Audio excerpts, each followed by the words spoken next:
They stole my money for a cruise, but their return ticket was straight to ruin.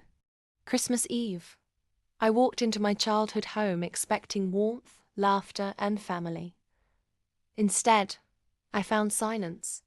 The tree stood half-decorated, the fireplace cold, and the only sign of life was Grandma sitting alone at the kitchen table, quietly eating leftovers. Confused, I asked where everyone was. She just pushed a folded note across the table. My heart sank as I read. We went on a boat cruise. Paid for with your $10,000 loan. Merry Christmas. I didn't scream. I didn't cry. I smiled. Because right there, I decided this Christmas wouldn't be theirs to celebrate. It would be mine. The first thing I did was call the bank. That so-called loan they took in my name. I froze the account immediately and reported the theft. Then, using a little technical knowledge they didn't know I had, I tracked the booking agency for their cruise. Turns out, it wasn't just any boat.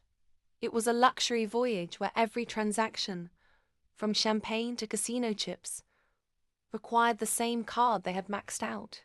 3 days later, while they were still out at sea, sipping cocktails and boasting on Instagram, their payments started bouncing. The cruise line confiscated their access, locked them out of their suite, and the irony, reassigned them to the crew quarters until they could settle the bill. When they finally docked, broke and humiliated, they had no way to get home. And that's when the begging began. Messages, calls, desperate apologies, all flooding my phone. But it was already too late.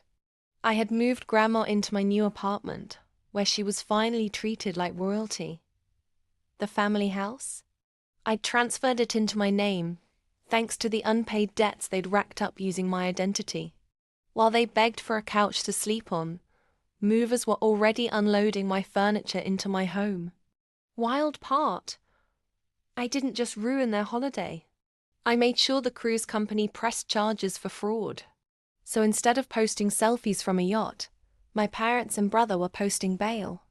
That Christmas, I sat at a candlelit table with Grandma, serving her the kind of feast she deserved. Outside, the snow fell softly. Inside, we toasted not just to survival but to victory. That's the thing about betrayal. It doesn't break you. It sharpens you. And when you strike back, you don't just take revenge, you make sure they never forget the taste of their own greed.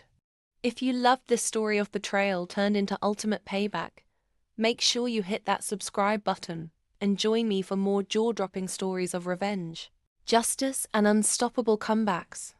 Trust me, the next one will leave you speechless.